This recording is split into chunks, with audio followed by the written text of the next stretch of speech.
Presenting topic of GST. Guys GST है ना, बहुत अलग अलग वे में काम होता है। जैसे कि एक प्रैक्टिकली आप जब दुकान पे रहते हो, बिल बनाते हो, तो वहाँ पे जीएसटी का इम्प्लीमेंटेशन है। इसके बाद शॉप के ऊपर क्या होता है, यूजुअली बिल बनाते हो, जीएसटी कलेक्ट कर लिया, दैट्स इट, उतना ही काम होता है। और महीने में एक बार जीएसटी का ऑनलाइन पोर्टल पे पेमेंट होता है। एक जीएसटी है रजिस्ट्रेशन, कि वो पोर्टल का रजिस्ट्रेशन प्रोसेस क्या है, एक पार्ट है। एक पार्ट है जीएसटी का जो बिलिंग एंट्री होता है, जो आजकल कंप्यूटराइज एंट्री होने लग गया मार्केट में सब जगह, तो वो एंट्री कैसे होता है, तो हम वो सीखेंगे। जीएसटी का कंसेप्ट पूरा मार्केट में क्या चल रहा है वो सीखेंगे। और कंप्यूटराइज बिल बनाने आता है तो मैनुअल बिल तो हम लोग बना ही सकते हैं, मतलब इतना ईजी है। हाँ, इसमें हम क्या नहीं देखेंगे, हम पोर्टल का रजिस्ट्रेशन प्रोसेस देखेंगे, बट पोर्टल के ऊपर एंट्री कैसे करते हैं वो चीज़ इसमें कवर नहीं होगी, वो दूसरे पार्ट में रहता है। So question 1, what is GST? Full form of GST is goods and service tax. It's a indirect tax. 1 जुलाई 2017 में इंडिया पे लॉन्च हुआ था, इंडिया के अंदर। और पुराने जितने भी टैक्सेस थे उनका जो कैस्केड इफेक्ट हो रहा था, वो इफेक्ट को निकालने के लिए जीएसटी को लॉन्च किया था। जीएसटी ने 12-15 टाइप के टैक्सेस को क्लब कर लिया, अपने अंदर ले लिया, और वन नेशन वन टैक्स के अंडर में चल रहे हैं। अभी भी बहुत सारी चीज़ें जो जीएसटी के अंदर इंक्लूड नहीं होती है, उसकी भी हम बातें करेंगे इसमें।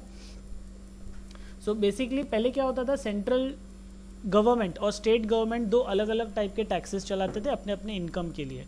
बाद में जीएसटी लाया कि दोनों का वो कंसेप्ट सेम रहे और पूरे कंट्री पे सेम रहे। नहीं तो नॉर्थ ईस्ट में कुछ और टैक्स चल रहा है, महाराष्ट्र में कुछ और टैक्स चल रहा है, मुंबई में तो हर टाइप के टैक्सेस अवेलेबल है। और कुछ हिमाचल प्रदेश है, वहाँ पे ज़्यादा इनकम नहीं होता है तो वहाँ पे टैक्स एकदम कम।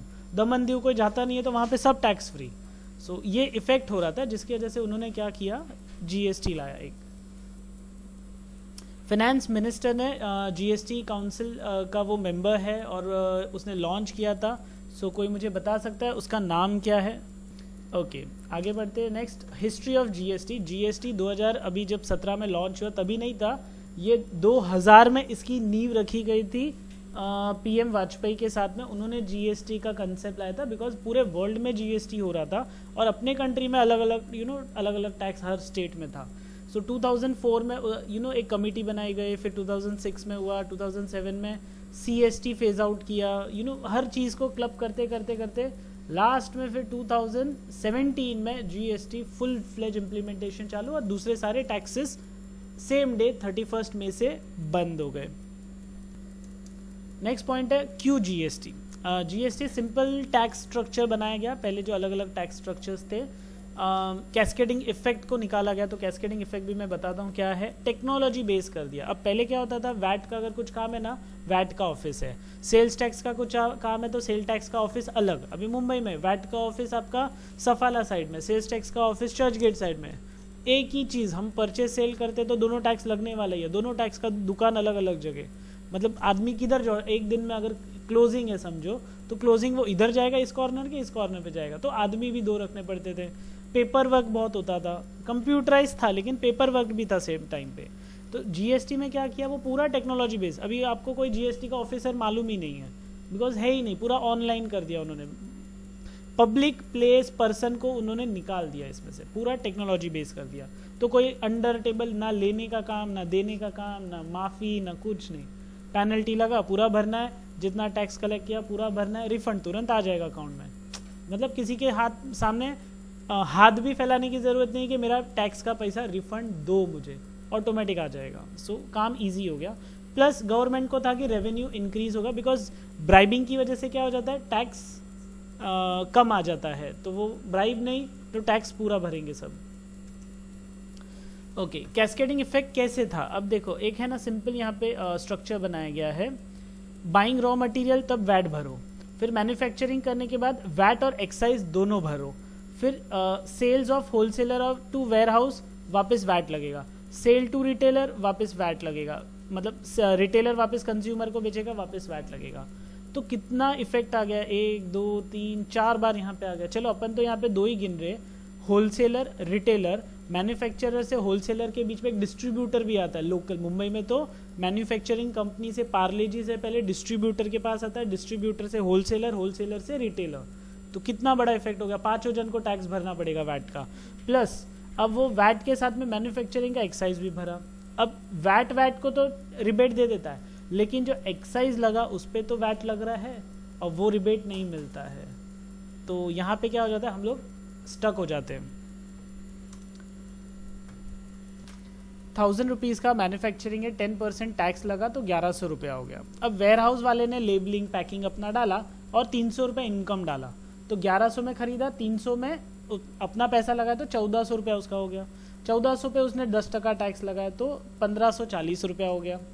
फिर रिटेलर ने अपना 500 रुपये का इनकम रखा उसमें, तो उसने 1540 का आइटम 500 रुपये ऐड किया तो 2040 रुपया हो गया। फिर उस पर 10% टैक्स हो गया, फिर 2244 रुपीज़ हो गया। ओके, मेरा हिंदी बहुत ख़राब है। फिर टोटल देखो कॉस्ट कितना था 1800, टोटल टैक्स कितना हो गया 444 और 2244 टोटल इनकम हो गया। अब इस पे एक्चुअली 10% लगना चाहिए था, तो वो कैसे है वो देखते हैं। 1800 में 1000 रुपीज़ मैन्युफैक्चरर का कॉस्ट है, 300 रुपया वेयर हाउस का कॉस्ट है और 500 रुपया रिटेलर का कॉस्ट है, तो 1800 हुआ। और 444 टैक्स है ना, वो 10% के हिसाब से हुआ। ये अभी तक का करंट टैक्स सिनेरियो चल रहा था 2017 से पहले। अब जीएसटी का इफेक्ट देखते आगे। ओके, तो ये कैस्केडिंग इफेक्ट क्यों था, क्योंकि स्टेट का टैक्स और सेंटर के टैक्स अलग अलग है इंडिया के अंदर। 1 जुलाई 2017 के पहले अब उसमें टैक्स स्ट्रक्चर्स में क्या क्या सेंट्रल गवर्नमेंट चलाती है, मतलब इनडायरेक्ट टैक्स कौन कौन से चलते थे इंडिया में। SAD special additional duty, excise duty, additional custom duty, excise duty on medicine toilet preparations, service tax, CST central sales tax होता है, सरचार्ज होता है, surcharge means tax on tax, additional excise duty, जो excise duty है वो ज़्यादा भर रहे हो तो और ज़्यादा AED भरो और SAD भरो, और कस्टम ड्यूटी भरो, वो फॉरेन से जो भी सामान आता है या एक्सपोर्ट इंपोर्ट हो रहा है उसमें। ये टैक्सेस सेंटर के हैं, मतलब इंडिया गवर्नमेंट जो लगा रही है। एक है state government entertainment tax movies पे लगता है, सिनेमा थिएटर्स के अंदर वैट होता है, सब जगह है, परचेस टैक्स सब जगह है, state surcharge and cess additional, luxury tax foreign से कोई गाड़ी आती है तो फॉर एग्जांपल सचिन ने जो मर्सिडीज़ उसको मिली, मर्सिडीज़ नहीं फरारी थी, फरारी उसको फ्री में मिली थी, 1 करोड़ की गाड़ी थी, फ्री में आई थी, लेकिन 200% लग्जरी टैक्स था ऑन कार, तो 1 करोड़ की गाड़ी का उसको 2 करोड़ रुपया टैक्स भरने को लगाया था। तो यहाँ पे बाद में लेटर ऑन उन्होंने गवर्नमेंट ने वो माफ़ किया और 1 करोड़ रुपए के आसपास में कुछ टैक्स लगा के फिर उसको गाड़ी इंडिया में लाने दिया था। ओके, टैक्स ऑन लॉटरी, ये सब 5 स्टार होटल्स में होता है। महालक्ष्मी में रेस कोर्स है, वहाँ पे गैम्बलिंग बैटिंग होता है घोड़ों के ऊपर, तो वो लीगली है, वहाँ पे टैक्स लगता है। 5 स्टार होटल्स में कसिनोज होते हैं, वहाँ पे लीगली टैक्स लगता है। इंडिया में ताज के अंदर कसिनो अवेलेबल है, ओब्रॉय के अंदर कसिनो अवेलेबल है, सो वो 5 स्टार वाली चीज़ें हैं, मतलब यूजुअली हमको देखने नहीं मिलती। ओके, नेक्स्ट है यहाँ पे फिर इतने सारे टैक्सेस इंडिया के अंदर, कितने टैक्स हो गए 1 2 3 4 5 6 7 8 9 10 11 12 13 14, यहाँ पे 14 टैक्सेस हमने काउंट कर लिया। अब स्ट्रक्चर देखिए करंट टैक्स सिस्टम का कि सेंट्रल टैक्स कैसे पैसा कमाती है इन सारे टैक्सेस से, स्टेट गवर्नमेंट इस सारे टैक्सेस से पैसा कमाती है। अब नया सिस्टम, मैन्युफैक्चरर है ना, वो कॉस्ट 1000 रुपीज़ में बनाता है, 10% टैक्स होता है, 100 रुपीज़ टैक्स हो गया, एक्चुअल 100 ही उसका मैन्युफैक्चरिंग कॉस्ट है, 1100 रुपया हुआ। अब वेयर हाउस वाला उसमें 300 रुपया ऐड करता है, तो उसको है ना 1300 रुपीज़ लग गया। अब 10% टैक्स लगा तो 130 रुपीज़ टैक्स हो गया। अब 30 रुपीज़ है ना, ये एक्चुअल लाइबिलिटी है, बाकी उसको रिफंड आ जाएगा क्योंकि इसने इसको पैसा दिया ना मैन्युफैक्चरर को, इसके लिए, तो उसको 1430 रुपीज़ में ही प्रोडक्ट गिरता है। रिटेलर अपना 500 रुपया डालता है तो 1800 रुपया, 1800 में 180 रुपीज़ ही 10% टैक्स होगा, 50 रुपीज़ एक्चुअल लाइबिलिटी है, बाकी इसको भी रिफंड आ जाएगा क्योंकि इसने वेयर हाउस वाले को टैक्स दे दिया था, तो इसका भी पैसा रिफंड आता है, तो इसको एक्चुअल में 1980 में ही प्रोडक्ट गिरता है। अब 1800 रुपये का प्रोडक्ट है तो एक्चुअल 180 रुपीज़ ही टैक्स इंडियन गवर्नमेंट कैलकुलेट ले रही है, बाकी पैसा रिफंड कर देती है, तो प्रोडक्ट 1980 के अंदर 1980 रुपीज़ में आ जाता है। सो आप लोग ने नोटिस किया रहेगा कि फ्रॉम 2017 काफ़ी चीज़ों के प्राइजेस नहीं बढ़े हैं, जैसे कि आप मैगी का एग्जांपल ले सकते हो, कैडबरी ले सकते हो। जीएसटी नंबर आपके पास नहीं है तो ये रिफंड नहीं आएगा। सो हर कोई मतलब इकोसिस्टम ही ऐसा बन गया है गवर्नमेंट का कि उन्होंने है ना हर एक को जीएसटी नंबर अगर होगा तो आपको रिफंड मिल जाएगा, विद इन 3 मंथ्स के अंदर रिफंड आ जाता है, काफ़ी अच्छा सिस्टम है। नॉन जीएसटी गुड्स कौन से है? एक पेट्रोलियम क्रूड ऑयल जो भी है उसके ऊपर, हाई स्पीड डीजल उसके ऊपर जीएसटी नहीं लग रहा है, अभी भी उन लोग है ना उसके ऊपर वैट लगाते, एक्साइज ड्यूटी लगाते, जिससे इंडियन गवर्नमेंट इनकम कर रही है। Motor spirits known as petrol. So guys आप बोलेंगे पेट्रोल, डीजल, पेट्रोलियम, क्रूड ये तो सब सेम होते हैं ना? नहीं, सारे अलग होते हैं। पेट्रोल के अंदर भी प्रीमियम कार का पेट्रोल अलग आता है, हाई स्पीड पेट्रोल अलग आता है, नॉर्मल हम लोग बाइक के लिए जो पेट्रोल लेते हैं अलग आता है, डीजल अलग आता है, सीएनजी अलग रहता है, एविएशन टर्बाइन फ्यूल, एरोप्लेन का जो पेट्रोल होता है वाइट पेट्रोल यूजुअली हम लोग बोलते हैं, वो वापस अलग आता है, और alcoholic liquor for human consumption again वो भी जीएसटी के अंडर में नहीं है। सो मेरे पॉइंट ऑफ व्यू से ऐसा है कि वो चीज़ों को भी जीएसटी में ला देना चाहिए। वन नेशन वन टैक्स कर रहे हैं तो ये 4-5 चीज़ें जो अभी भी अलग करके रखी है तो वो एक हो जानी चाहिए। Understanding GST 5 easy step. सबसे पहले तो जीएसटी सिंगल इनडायरेक्ट टैक्स है, मतलब single point of indirect tax है। वन नेशन वन टैक्स के अंडर में वो चल रहा है। डेस्टिनेशन बेस्ड टैक्स है, मतलब मैन्युफैक्चरिंग में पहले क्या होता था, जब एक्साइज लगता था ना तो डेस्टिनेशन वाले को तो वैट लगता था, मैन्युफैक्चरिंग वाले को एक्साइज लगता था, मैन्युफैक्चरिंग एक्साइज ड्यूटी करके टैक्स होता था। बट जीएसटी में मैन्युफैक्चरिंग को ऐसा कुछ नहीं है, वो डेस्टिनेशन बेस्ड टैक्स है, मतलब जहाँ पे भी वो प्रोडक्ट लैंड होगा ना उस जगह पे टैक्स लगेगा। महाराष्ट्र से निकला सामान तो महाराष्ट्र में कोई टैक्स उसको नहीं भरना है, वो गुजरात में उतरेगा, गुजरात में टैक्स भरने का, ऐसा उसका। यस, ये एंड कंज्यूमर तक जब तक सामान नहीं पहुंचता ना तब तक उन लोग है ना रुकाते नहीं है। मोस्ट ऑफ द टाइम क्या होगा, जब भी आप है ना पहले क्या होता था, सामान अगर कंपनी से निकला और बीच में ना पुलिस वाले रुका देते थे और पेपर वर्क नहीं है वो सब का नाम से अटका देते थे।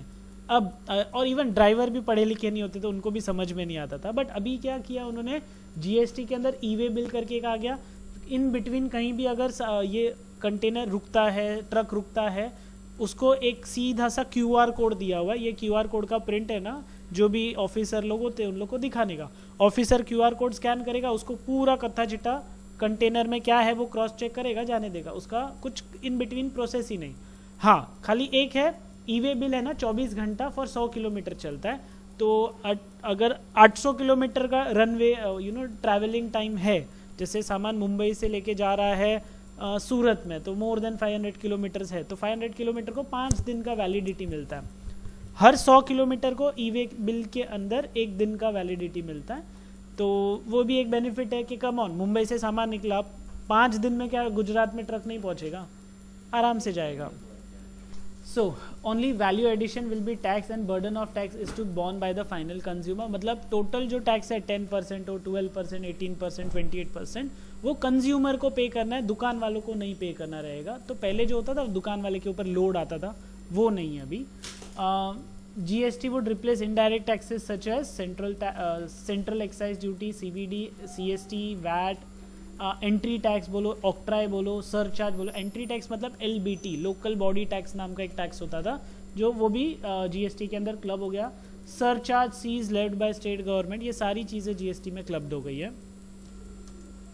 सो यूजुअली जीएसटी नंबर किसको लेना है, रेगुलर डीलर अगर नॉर्थ ईस्ट का है तो उसका एग्रीगेटेड टर्नओवर 10 लाख रुपीज़। इसका मतलब क्या, आईफोन 1,50,000 रुपीज़ का आता है, तो उसने अगर 10 आईफोन भी बेचा तो उसका 10 लाख के ऊपर का हो गया, तो उसको कंपलसरी जीएसटी नंबर लेना है। मुंबई के अंदर या रेस्ट ऑफ इंडिया में 20 लाख रुपीज़ का एग्रीगेटेड टर्नओवर है। मुंबई के अंदर भी ये टर्नओवर है ना एग्रीगेटेड, वो अराउंड 50 लाख रुपीज़ के आसपास चल रहा है। अभी कोविड में उन्होंने थोड़े चेंजेस किए थे रूल। अगेन कंपाउंडिंग स्कीम मतलब है ना, रेगुलर टैक्स मतलब एवरी मंथ आपको टैक्स गवर्नमेंट को भरना है। अब ये नॉर्मल परचेज सेल वाले डीलर हो गए या सीए हो गए, लॉयर हो गए, इन लोग को नॉर्मल रेगुलर में आ जाएगा। अब एक स्कीम है कंपाउंडिंग स्कीम। कंपाउंडिंग स्कीम में वो पर्सन आता है जो मिक्सचर चलाता है, जैसे कि रेस्टोरेंट वाले है ना, रॉ मटेरियल खरीदते हैं जिस पे टैक्स नहीं लगता है, जैसे कि चावल खरीदते, आटा खरीदते, या फिर या ना सब्जियां खरीदते। चलो आटा और चावल ये सब दाल वाइट आइटम होती है ना, वो तो आप बिग बाज़ार या ऐसे कोई होलसेलर से लो तो वहाँ तो पक्का बिल मिल जाएगा। सब्जी का किधर पक्का बिल मिलने वाला है, दूध के ऊपर तो टैक्स ही नहीं लगता है, लेकिन फालूदा होटल वाला फालूदा बेचेगा तो टैक्स लगता है। तो अब यहाँ पे इनको एक प्रॉब्लम आ रही थी कि वो टैक्स अमाउंट बहुत ज़्यादा हो रहा था और कैलकुलेशन नहीं बैठ रहा था कि अभी लेबर चार्ज, लेबर का मेहनत, सर्विस जो रेस्टोरेंट में लाइट बिल भर रहा है उस पर जीएसटी लग रहा है, जो मेंटेनेंस है उसके ऊपर लग रहा है टैक्स उनको, तो वो करे क्या। तो फिर वहाँ पे गवर्नमेंट ने एक स्कीम निकाला, कंपाउंडिंग स्कीम, जिसके अंदर होटल वाले रेस्टोरेंट वाले ना उनको बोला कि तू है ना पूरा सेल होता है ना उसका सिर्फ 5% मेरे को दे, 5%, और बदले में मैं तेरे को कुछ नहीं दूंगा, तेरे को 18% नहीं भरने दे रहा हूँ ना, तेरे को 5% भरने दूंगा, तो एडिशनल में मैं रिफंड नहीं दूंगा तेरे को, रिफंड तेरे को मिलेगा ही नहीं। तो कंपाउंडिंग स्कीम डीलर्स को, होटल वालों को रिफंड नहीं मिलता है जीएसटी में, जो हम लोग बोल रहे थे ना कि वो टैक्स वापस आ जाता है, उनको वो वापस नहीं आएगा, वो गवर्नमेंट रख लेती है उनको। रेगुलर टैक्स डीलर या रेगुलर डीलर्स जो भी है उनको टैक्स वापस मिलेगा। कंपाउंडिंग स्कीम में ये तो एक मैंने बताया इसका रेस्टोरेंट बिजनेस का। एक और बताता हूँ, डीलर्स जो होते हैं, मतलब मैं ना डिस्ट्रीब्यूटर हूँ, मैन्युफैक्चरिंग से माल मेरे को आता है और मैं दुकान वाले को दे देता हूँ, मेरा हार्डली 1%, 10, मतलब पूरे अगर प्रोडक्ट की प्राइस से देखूँ तो मेरा 2%, 3% बिजनेस प्रॉफिट होता है, और उसमें यार मेरे को अगर 18% जीएसटी लगा देंगे तो यार कैलकुलेशन सब हिल जाएगा मेरा। तो उनके लिए 2% का टैक्स लगा। और कुछ मैन्युफैक्चरिंग यूनिट्स है, छोटे मैन्युफैक्चरिंग, तो उन लोग को भी कंपाउंडिंग स्कीम में 1% टैक्स दिया कि आप छोटा मैन्युफैक्चरर हो, जैसे अभी बिंदी बनाते हैं, बिंदी का फैक्ट्री होता है, चूड़ी का फैक्ट्री होता है, अपने मालवनी एरिया में भी बहुत है, फिर यहाँ पे भी बहुत है, नाला सुपारा में भी बहुत है। तो मेन बोलने का ये छोटे डीलर्स है। तो इनका टर्नओवर लिमिट क्या, तो इनका टर्नओवर लिमिट 50 लाख रुपीस। अच्छा, कॉम्पोजिशन स्कीम में इन्होंने है ना कोविड के पहले 1.5 करोड़ तक का टर्नओवर एक्सटेंड करके दिया था in the system of compounding scheme.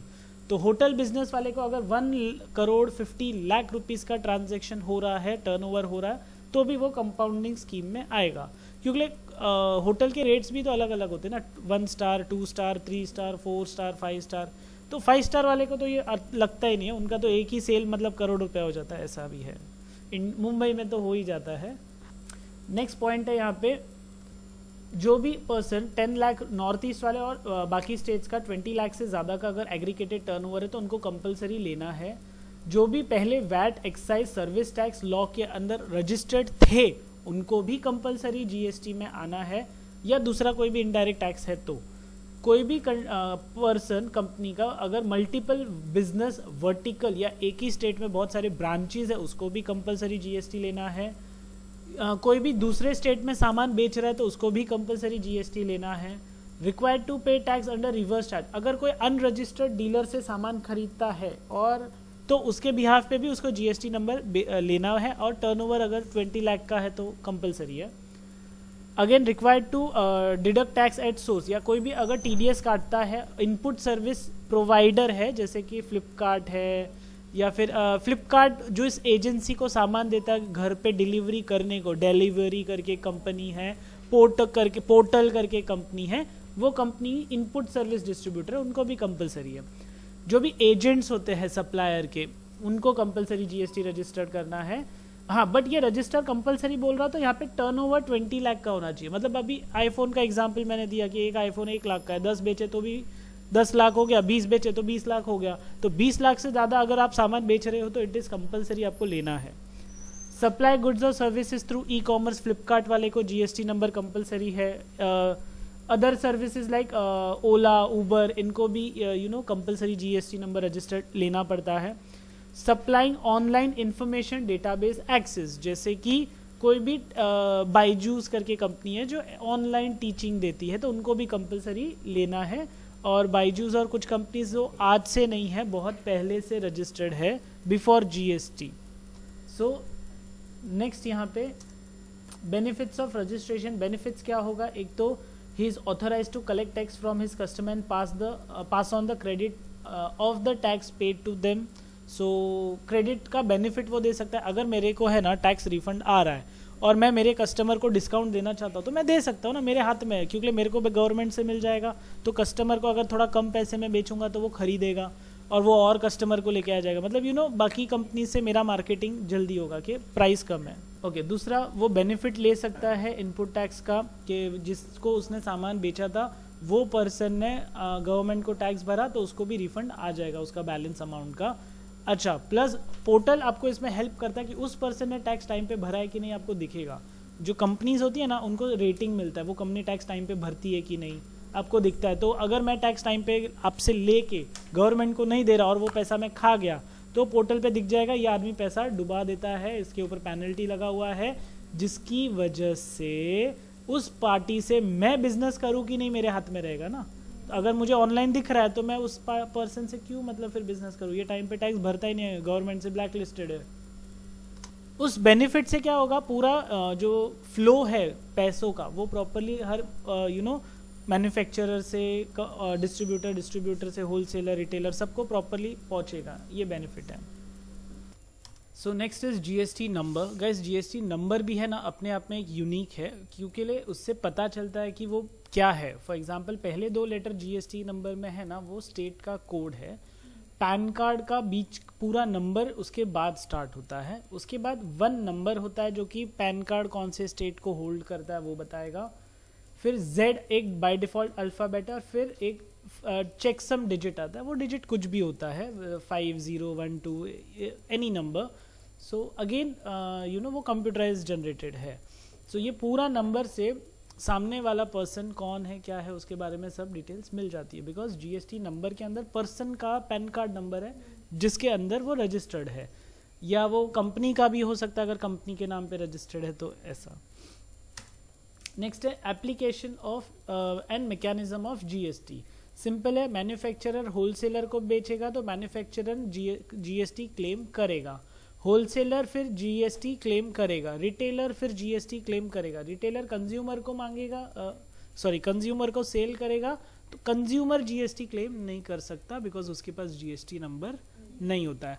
लेकिन B2B बिजनेस में सामने वाले के पास जीएसटी नंबर होता है तो वो भी क्लेम कर सकता है और सेट ऑफ भी कर सकता है क्योंकि वो ऑलरेडी बिजनेस कर रहा है कुछ। नेक्स्ट पॉइंट है tax component of GST. 3 type के टैक्स कंपोनेंट्स है जीएसटी में। एक है सीजीएसटी जो सेंट्रल गवर्नमेंट के अंडर में है, एक है state GST state goods and service tax, एक है IGST integrated goods and service tax. अब ये दोनों कब लगेंगे, तो जब भी नॉर्मल कोई भी अगर मुंबई से सामान पूना में जाता है तो सीजीएसटी और एसजीएसटी लगता है कि आधा टैक्स मतलब 18% कोई प्रोडक्ट पे टैक्स है तो 9% सेंट्रल गवर्नमेंट को मिलेगा हिस्सा, 9% स्टेट गवर्नमेंट को मिलेगा। बट अगर कोई सामान महाराष्ट्र से कर्नाटका में जाता है, वैसे सिनेरियो में 18% पूरा का पूरा है ना वो सेंट्रल गवर्नमेंट लेगी जो कि आईजीएसटी के रूप में है, बाद में वो है ना कर्नाटका गवर्नमेंट को अलग से पैसा देगी। बट क्लेमिंग और वो पूरा प्रोसेस आईजीएसटी सेंट्रल गवर्नमेंट के साथ ही डील होगा ऐसा।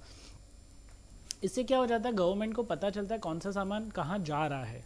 एक जैसे खाद्य पदार्थ की जमाखोरी होती है, जैसे लोग हैं ना कांदे वांदे जो स्टॉक करके रख देते हैं और बाद में वो मार्केट में भाव बढ़ाने के लिए रुकते हैं, तो ऐसे पता चल जाता है ना प्रोडक्ट कहाँ से निकला और कहाँ जा रहा है, क्योंकि 90 डेज में तो पूरा जीएसटी का प्रोसेस ही हो जाता है, मतलब क्लेम तक मिल जाता है कि अगर 1 महीने में 28 दिन में कोई प्रोडक्ट अगर मार्केट में नहीं आया और कहीं से निकल चुका है तो फिर पता चल जाएगा, उससे सामान ट्रैक कर सकते हैं, ये बेनिफिट हो जाता है कि सादा। और एक और भी पता चलता है कि कौन सा स्टेट किस काम के अंदर ज़्यादा है। फॉर एग्जांपल अगर मैं बोलूँ कांदे की, तो Maharashtra is famous for onions because यहाँ पे ज़्यादा खेती होती है कांदे की। पंजाब की बात करें तो वहाँ पे अनाज ज़्यादा उगता है वहाँ पे। सब्जियों की बात करें तो दूसरे स्टेट्स है, गुजरात आलू के लिए फेमस है, आलू ज़्यादा वहाँ से इम्पोर्ट एक्सपोर्ट होता है। Again Maharashtra is for mango, Alphonso यहाँ पे ज़्यादा उगता है और एक्सपोर्ट होता है यहाँ से, मतलब स्टेट में भी नहीं जाता, सीधा आउट ऑफ इंडिया जाता है पहला क्वालिटी जो अल्फांसो का होता है। सो पता चलता है ना किस स्टेट से प्रोडक्ट कहाँ जा रहा है और कौन से स्टेट को प्रोडक्ट की ज़रूरत है। ओके फिर है आईटीसी। अभी हम बोलते हैं बाय आईटीसी मिलेगा। आईटीसी क्या है? Input tax credit. ये क्रीम ऑफ जीएसटी है। मतलब अगर एक चेरी ऑन द टॉप होता है, आइसक्रीम खा रहे हो और साथ में ऊपर चेरी हो तो ज़्यादा अच्छा लगता है, तो आईटीसी है ना, चेरी है। अब जो भी सामने वाला पर्सन, अगर मैंने कोई सामान मैन्युफैक्चरर से ख़रीदा, मैंने मैन्युफैक्चरर को 100 रुपया टैक्स दिया, मैंने सामने दूसरे पर्सन को बेचा, उससे मैंने 200 रुपया लिया टैक्स का, तो अब मैन्युफैक्चरर को मैंने 100 रुपया दे दिया तो मुझे 100 रुपया वापस आ जाएगा और खाली 100 रुपया ही टैक्स मुझे लगा जो मैन्युफैक्चरर से सामने वाले मैंने जिसको सेल किया था उसका पैसा मैं जो गवर्नमेंट को दे दूंगा। लेकिन पहले आपको वो 200 रुपया पूरा गवर्नमेंट को देना पड़ेगा, फिर जो मैन्युफैक्चरर को पे किया है ना वो 100 रुपया बाद में आएगा आपके पास, तो आपको वेट करना पड़ेगा। नेक्स्ट पॉइंट है अंडरस्टैंडिंग ऑफ इनपुट टैक्स। एक एग्जाम्पल के तौर पे, for example input A B C तीन हमारे पास यहाँ पे पर्सन है। मिस्टर ए ने 100 रुपीज़ टैक्स पे किया परचेज करने के टाइम, बी ने 120 रुपीज़ टैक्स पे किया, सी ने 480 रुपीज़ टैक्स पे किया परचेज के टाइम पे। अब ये तीनों के तीनों जब रॉ मैन्युफैक्चरर का एग्जांपल हम लोग ये सारा सेल करते हैं, मैन्युफैक्चरर उसका काम करके उसको 450 रुपये में टैक्स कलेक्ट करता है कस्टमर से। अब तो जीएसटी में क्या हो रहा है पता है, 150 प्लस 120 प्लस 80 रुपीज़ टैक्स लग गया है ना वो, और 150 रुपीज़ जो टैक्स है टोटल पे होगा, 300 रुपीज़ जो टैक्स है ना वो पूरा रिफंड होगा। Next is utilisation of ITC. कोई भी क्लेम कर सकता है हाँ, लेकिन उसका तरीका है। सीजीएसटी का जो भी अमाउंट आएगा ना वो आप सीजीएसटी या आईजीएसटी में ही क्लेम कर सकते हो। एसजीएसटी का जो अमाउंट आएगा वो एसजीएसटी और आईजीएसटी में ही क्लेम कर सकते हो। एसजीएसटी का अमाउंट को सीजीएसटी से माइनस नहीं कर सकते, ध्यान रखो। और आईजीएसटी का अमाउंट है ना तो सीजीएसटी, एसजीएसटी या आईजीएसटी किधर भी माइनस कर सकते हो। तो ये बेनिफिट है। मतलब आपको पॉलिसीज बनानी पड़ेगी कि हम कौन से स्टेट से खरीद रहे हैं और कौन से स्टेट में बेच रहे हैं। अगर ऐसा आपको लॉस लगता है तो आपको लोकल से परचेस करने में शायद प्रॉफिट हो सकता है, बिकॉज वहाँ पे आपको टैक्सेस कम लगेंगे, आईजीएसटी कम लगेगा, आपको सीजीएसटी और एसजीएसटी में लगेगा। बहुत सारे ऐसे प्रोडक्ट्स हैं जो पूरा रॉ मटेरियल फॉरेन स्टेट से आता है और वो बनाकर लोकल स्टेट में ही बेचते हैं, तो ये भी चलेगा। बट अगर मैं सिर्फ मैन्युफैक्चर करता हूँ और मैं वापस कोई तीसरे स्टेट में बेच रहा हूँ तो आपको यहाँ पे पॉलिसीज़ का थोड़ा चेंजेस करना पड़ेगा, क्योंकि वो सर्विस पे जो जीएसटी लगेगा, जो लोकल सीए रहेगा, लोकल लॉयर रहेगा वहाँ पे, उसका क्लेम आपको मिलेगा नहीं आईजीएसटी के सामने, सॉरी परचेज के सामने। तो आपको वहाँ पे बहुत ध्यान से एडजस्टमेंट करना है। नेक्स्ट इज कौन कौन क्लेम कर सकता है। ITC can be claim by a person registered under GST only if he has fulfilled all the conditions as prescribed. A dealer should be in the possession of tax invoice. The said good service have been received, return have been filed, the tax charges has been paid to the government by the supplier. When goods are received in installment, ITC can be claimed only when the last lot is received. No ITC will be allowed if the depreciation has been claimed on tax component of a capital goods. तो depreciation अगर charge कर दिया तो ITC नहीं मिलेगा। Now what is reverse charge mechanism? RCM क्या होता है? तो reverse charge मतलब क्या, मैं एक सामान परचेज कर रहा हूँ, मेरे पास GST नंबर है, मैं अभी 1 लाख का सामान परचेज कर रहा हूँ, सामने वाले पर्सन के पास GST नहीं है बिकॉज उसका सेल नहीं होता है, मतलब 20 लाख तक का टर्नओवर नहीं हो रहा है तो उसको नहीं ज़रूरत है, बट मुझे सामान की ज़रूरत है और उसके पास अवेलेबल है, तो मैं उससे सामान लूँगा, बदले में उसके बिहाफ पे 18% टैक्स लग रहा था उस सामान पे, वो मैं गवर्नमेंट को सामने से पे करूँगा। देखो ये वाला पर्सन है, ये पर्सन से ये मैंने आइटम खरीदा, उसका इतना टैक्स है, तो RCM के अंडर में मैं आपको टैक्स पे कर देता हूँ।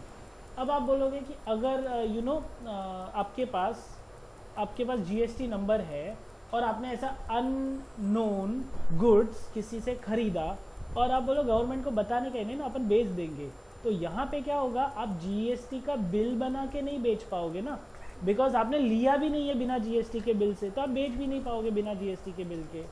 अब सामने वाला अगर पक्का बिल मांगेगा तो आप क्या करोगे, तो यहाँ पे क्या हो जाता है, आरसीएम काम आता है। तो गवर्नमेंट सब तरह से आदमी को टैक्स के अंदर बांध के रखती है, ताकि आईएएस ऑफिसर्स लोग मिलके बनाते यार ये पूरा जीएसटी का जो पोर्टफोलियो था, तो उन्होंने ये सब चीज़ों का ध्यान रखा। तो लूप होल्स नहीं है इसमें, ये बेनिफिट है। हाँ, किसी से मिस्टेक होता है, गलती होता है, तो वो पेनल्टी है। रिकरेक्शन का भी ऑप्शन आता है कि सेकेंड मंथ में अगर कुछ मिस्टेक्स है तो आप करेक्शन कर सकते हो। जीएसटी रिटर्न्स कब होते हैं? तो जीएसटी 1 आउटवर्ड सप्लाई है 10 तारीख को, जीएसटीआर 2 15 तारीख को, जीएसटीआर 3 20 तारीख को, जीएसटीआर 4 18 तारीख को, जीएसटीआर 5 20। तो सारे डेट्स यहाँ पे अवेलेबल है। एनुअल रिटर्न 31 दिसंबर को होता है। मतलब ये कंपनी, फॉरेन कंपनी के पॉइंट ऑफ व्यू से उन्होंने जैन टू दिसंबर का कर दिया है। अच्छा, by the way income tax भी जैन टू दिसंबर चलता था, बट बीच में कुछ ऐसा हो गया था इंडिया के आज़ादी के बाद कि उनको ये ईयर 1 अप्रैल रखना पड़ा। और 1 अप्रैल किसका नया साल होता है? सर अप्रैल फूल होता है। हाँ, तो अप्रैल फूल इसके लिए रखना पड़ा ताकि किसी को वो प्रॉब्लम ना हो। नहीं तो इंडिया का भी इनकम टैक्स का सिस्टम वो जैन टू दिसंबर ही चल रहा था, जो फॉरेन न्यू ईयर भी होता है। बट आगे वापस हम लोग प्रोसीजर ट्राई कर रहे हैं कि वो लोग फॉरेन पॉलिसी के हिसाब से सब मैच करें। टाइप ऑफ रिटर्न्स, कौन सा रिटर्न क्यों काम आता है? तो यहाँ पे मैंने एक रखा हुआ है सिंपल सा। जीएसटीआर 1 होता है वो आउटवर्ड सप्लाई है, जीएसटीआर 2 होता है वो ऑटो होता है, जीएसटीआर 2 अगेन ये डिटेल्स ऑफ इनवर्ड सप्लाई आप बोल सकते हो, और आईटीसी क्लेम करने का टाइम भी यहीं पे आपको मिलता है। तो बाकी के जीएसटी डिटेल्स भी यहाँ पे है, आप एक बार रीड कर सकते हो।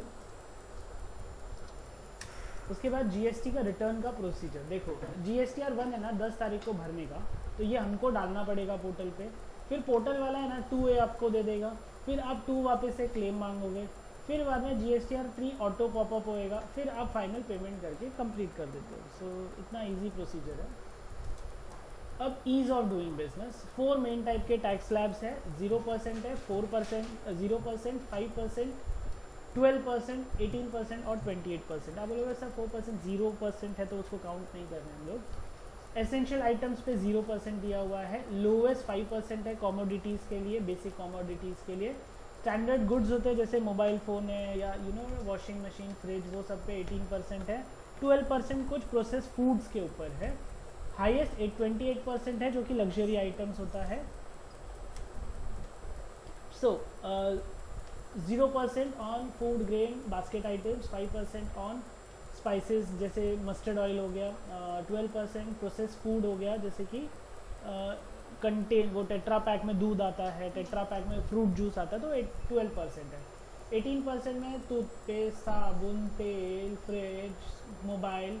28% में वाइट गुड्स आ गया जैसे कि कार आ गई, एसी आ गया। एसी वाइट गुड्स में आता है, लग्जरी नहीं है, वाइट गुड्स है, मतलब नीडी भी है और नॉट कंपलसरी भी है। 28% और 10% एक्स्ट्रा सीज होता है जो कि लग्जरी कार, पान मसाला, टबैको, एक्रेडेड ड्रिंक्स यानी कि हम लोग बोल सकते हैं वो रेड बुल जूस आता है उसके ऊपर। बिकॉज 120 रुपीज़ का बेचते हैं, क्यों बेचते हैं मेरे को समझता नहीं। कॉफ़ी 2 रुपये का पाउच आता है, वो भी वही काम करता है जो वो 120 रुपये का खरीद के पियोगे। ओके, एक और चीज़ यहाँ पे ऐड ऑन करूँगा, जैसे चप्पल लेते हैं तो अभी 500 रुपये का चप्पल लिया तो कम ऑन, मतलब लग्जरी नहीं है, कॉमन है तो टैक्स नहीं लगता। अभी शूज़ पे 1000 रुपया कर दिया, 1000 रुपये तक के शूज़ पे कोई टैक्स नहीं है। 1000 रुपये के ऊपर अभी लोग 40,000 रुपये का जूता खरीदते हैं, हीरो लोग, तो उसके ऊपर टैक्स है। कितना परसेंट?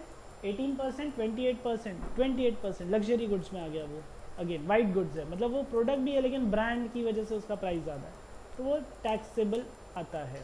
सेम गोज विद दूध। दूध के ऊपर कोई टैक्स नहीं है, लेकिन आजकल स्किम मिल्क पीने का है, तो स्किम मिल्क के ऊपर 12% टैक्स है, वो प्रोसेस होके आता है। इसके लिए आगे बढ़ते हैं नेक्स्ट पॉइंट। अभी टैली के अंदर हम लोग देखेंगे tally ERP and tally prime. हम लोग टैली प्राइम में देखेंगे, लेटेस्ट वर्जन आ गया है अभी मार्केट में। ओके, एक छोटा सा झलक कि अभी जीएसटी पोर्टल पे काम कैसे होता है। जीएसटी पोर्टल पे अगर आपको रजिस्टर्ड करना है तो एक हम लोग गो थ्रू कर रहे हैं। यहाँ पे आप लॉगिन पे जाएंगे, वहाँ पे लॉगिन नहीं, हम लोग फर्स्ट टाइम यूज़र है तो क्लिक हियर टू लॉगिन, यहाँ पे क्रिएट करेंगे हम लोग। तो यहाँ पे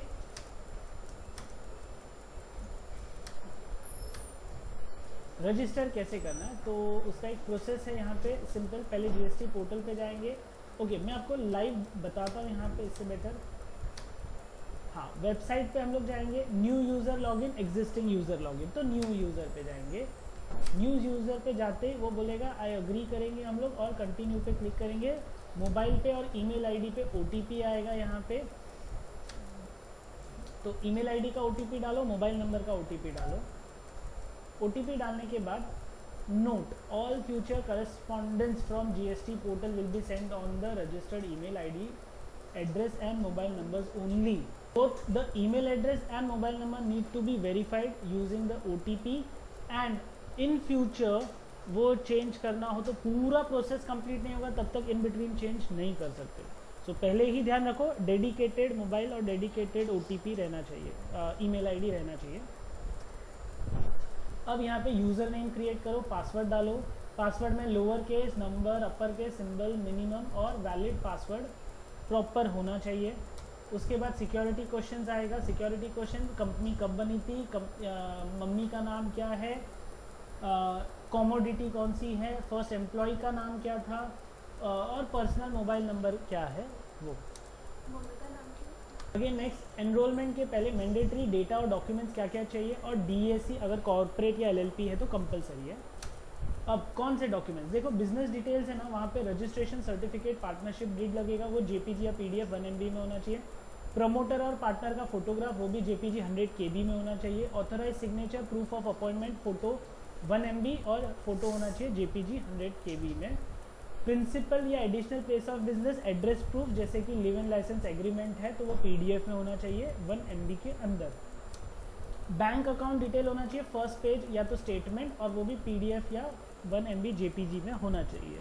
सेविंग अकाउंट, करंट अकाउंट का पासबुक आ जाता है तो प्रॉब्लम नहीं है, लेकिन यूजुअली करंट अकाउंट में स्टेटमेंट आता है जो एक पेज से बड़ा होता है, इसके लिए पीडीएफ बताया। नेक्स्ट है डीएससी कौन साइन कर सकता है, तो डीएससी प्रमोटर के अंदर प्रमोटर साइन करेगा या ई साइन जो बोलते हैं। डीएससी बेसिकली डिजिटल सिग्नेचर होता है जो कि एक पेन ड्राइव के रूप में आता है। जब भी आप ऑनलाइन किसी को सिग्नेचर करना है तो वो पेन ड्राइव कंप्यूटर में अटैच करो तो सिग्नेचर हो जाता है। वो सिग्नेचर में क्या होता है, पेन ड्राइव में आपका पैन कार्ड, आधार उद्योग, बाकी इनकॉर्पोरेशन सर्टिफिकेट वो सब होता है। तो जैसे ही पेन ड्राइव कनेक्ट होता है सारी चीज़ें अपलोड हो जाती है और इट्स लाइक वेरीफाइड कि आप ही हो। और वो पेन ड्राइव मतलब इतनी इंपॉर्टेंट है कि अगर आपकी कंपनी का वो पेन ड्राइव उड़ गया, डिलीट हो गया या वो पेन ड्राइव गुम हो गया, लग गई आपकी। यहाँ लेने में बहुत टाइम लगता है वो पेन ड्राइव को, सो उसको बहुत संभाल के रखते हैं, मतलब लॉक एंड की में रखते हैं कंपनीज के अंदर डीएससी को। ओके, लॉगिन आईडी पासवर्ड डाला, फिर जब क्रिएट करेंगे तो देखो यहाँ पे कैसे प्रोसेस हो रहा है। सबसे पहले वेबसाइट का बिजनेस डिटेल अपन डालते हैं। सेकेंड, बिजनेस डिटेल के अंदर बाकी सब number, registration number, company type क्या रजिस्ट्रेशन का, प्रमोटर पार्टनर की डिटेल्स यहाँ पे आ जाती है, first name, last name, middle name, date of birth, mobile number, identification detail, building का नाम, एड्रेस प्रॉपर फोटोग्राफ के साथ में। ऑथराइज सिग्नेचर की यहाँ पे डिटेल्स आ जाती है। ऑथराइज सिग्नेचर 2 यहाँ पे अगर कोई एडिशनल सिग्नेचर है, एडिशनल बिल्डिंग है, एडिशनल प्लेस है तो वो भी यहाँ पे ऐड करना रहेगा। अगेन यहाँ पे लास्ट में ऑथराइज सिग्नेचर, साइन और अपलोड। उसके बाद principal place of business, additional place of business with proof. हाँ, मतलब ऐसा खाली बोल दिया तो नहीं चलेगा, और वो बताओ यहाँ पे टिकिंग है, फैक्ट्री है, मैन्युफैक्चरिंग है, लीडिंग है, सेल्स है, रिटेल है, क्या है। एडिशनल प्लेस ऑफ बिजनेस अलग से एक ऑप्शन है, तो एडिशनल प्लेस ऑफ डिटेल। फिर यहाँ पे HSN कोड या SSC कोड यहाँ पे डालना पड़ेगा कि वो किस कैटेगरी में यहाँ पे प्रोडक्ट आ रहा है, तो HSN कोड से पता चल जाता है किस टाइप का प्रोडक्ट है। अगेन बैंक अकाउंट डिटेल यहाँ पे स्कैन और अपलोड करना पड़ेगा, अकाउंट नंबर डालना पड़ेगा, IFSC कोड डालना पड़ेगा। उसके बाद वेरिफिकेशन होगा और बाद में नोट एक है यहाँ पे मैंने रखा है, at present the form can not be filled without digital signature and e sign at the time of issue of provisional ID to the companies LLP form has been digitally signed. In other cases form में be submitted through e signature या OTP only. Success submission acknowledgement आपको आ जाएगा बाद में and GST helpline number आ जाएगी। So that's it with this. कुछ फुल फॉर्म्स है जो आप लोग को याद रहने चाहिए, जैसे DSC मतलब डिजिटल सिग्नेचर सर्टिफिकेट, GSTN मतलब goods and service tax number, IGST, CGST, SGST हमने देखा, OTT one time password, ST मतलब सर्विस टैक्स, CEX मतलब सेंट्रल एक्साइज, LLP मतलब लिमिटेड लाइबिलिटी पार्टनरशिप, EVC मतलब electronic verification code. Thank you guys.